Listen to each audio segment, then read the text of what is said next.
Welcome to another Jamie Tries Cooking video. I'm laughing because I'm holding some cauliflower that's frozen because today I'm going to make cauliflower cheese for the first time. Now the recipe that I am basing this off, that I'm using and adapting to be dairy free, is one from James May's O Cookbook. For more recipes from his book that I have tried, check out the playlist. But for now, let's get started. Firstly, I'm going to pour some boiling water into there and we're going to boil these. Now the book actually says to add the water first and bring to the boil and then add the cauliflower, but in this case I'm going to do this because this is from frozen.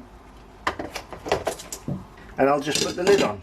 So while I'm bringing that to the boil, let's grate some cheese. I'm using this Dyer Life Cheddarton that I have used in previous times. And I'm going to use the right side of the grater.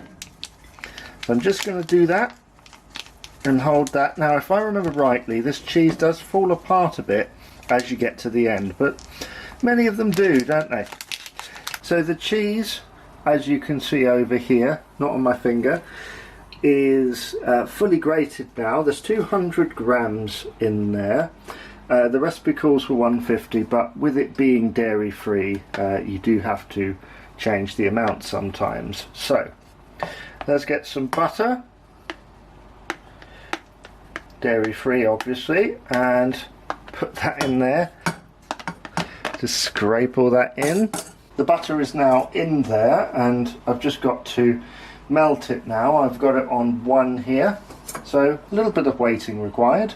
So the consistency of that, as you can see, is now runny.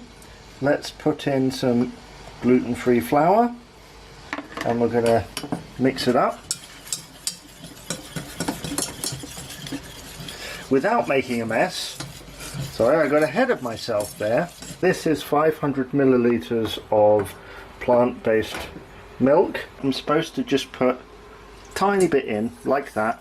The first bit of milk has come in, so I've just got to whisk this in and then just keep adding that in stages. So I'm going to do that and skip to the next stage. Sorry, I got a bit ahead of myself there because I've whisked this up for a little while, just putting the milk in. And it might be good if you get somebody to help you.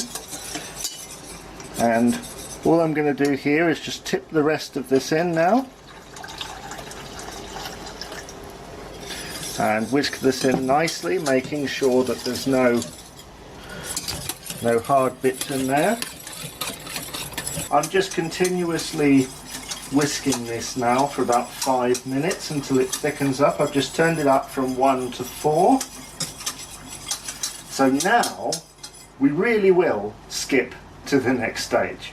So this whisking stage has lasted for quite a long time because I've basically been stirring it and stirring it and stirring it continuously. Just keep stirring until the sauce thickens up. And as you can see, there's some resistance there now, but it does take some time and some patience. And I realise that I've been saying skip to the next stage like 2 or 3 times. This stage has got more endings than the boring song by Status Quid. So I think we can now put the cheese in, which I will do now. Let's try not to make a mess in it. Let's use the whisk. Why not? Let's use the tools that we've currently got, making a huge mess here. So let's now mix in the cheese. And I don't know what it is at the moment. Every time I see a sauce like this, I keep thinking of Chicken Supreme. I don't know what it is. But I would imagine something like this would be very good for like mac and cheese with some pasta. So I might have to try that at some point. So I've added a bit of salt and pepper into this sauce mixture. Just checking on the cauliflower, and I think that's pretty much done. It's all softened up now. Took a little bit longer than usual because it's frozen. So now I'm going to drain this out and then we'll put it into the dish.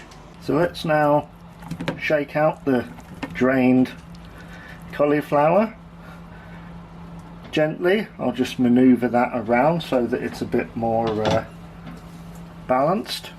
Now let's pour over this sauce, and the book describes it as leaving none of the cauliflower naked, or words to that effect. So let's do that. Kind of looks like custard from this angle, but let's straighten that out and then it'll be time to stick in the oven.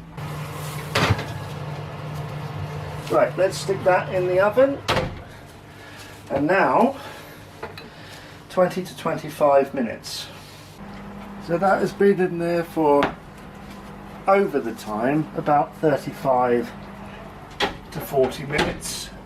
Because of the dairy-free ingredients and everything, this obviously will look a tiny bit different to how James has illustrated it in his book.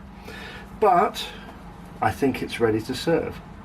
So another recipe from James May's book done, and this one, obviously because it was adapted to fit gluten-free, dairy-free, it's turned out a tiny bit different than would have been expected, but it still looks good down here. We've still got some browning where it's obviously crisped up a little bit. I can't wait to try it. Let's dig in to this, and I've got a whole bit of cauliflower there, so I'm going to blow it and try. You've got the cauliflower, obviously, which I love. I love cauliflower, broccoli, most of those things, just great. And the cheese sauce itself has thickened up nicely. It took so long to do that. Honestly, I cut out so much of just me doing that and like just whisking it until it was thick and like gloopy like this. You know, like, it just took so long, but it's worth it because the sauce has thickened up nicely. And obviously you'd have this with, I don't know, a roast dinner or anything you like, really. I mean, this is really a side dish, isn't it? But what a side dish. So all in all, that's turned out really nicely. Lovely and soft on the cauliflower, really cheesy. Maybe could do with a tiny bit more cheese, but then, you know, every time you do it, I think you kind of perfect it, don't you? It's the first time I've made a white sauce as well, so that's one skill set down. I think you can pretty much do anything cheesy now, can't you? Well, give us a like, a sub, and also comment and let me know how you get on when you try it yourself, and also let me know what you'd like me to try and make next. There's various videos on there now. Go and check them out if you haven't, and I will see you again for another Jamie Tries Cooking video.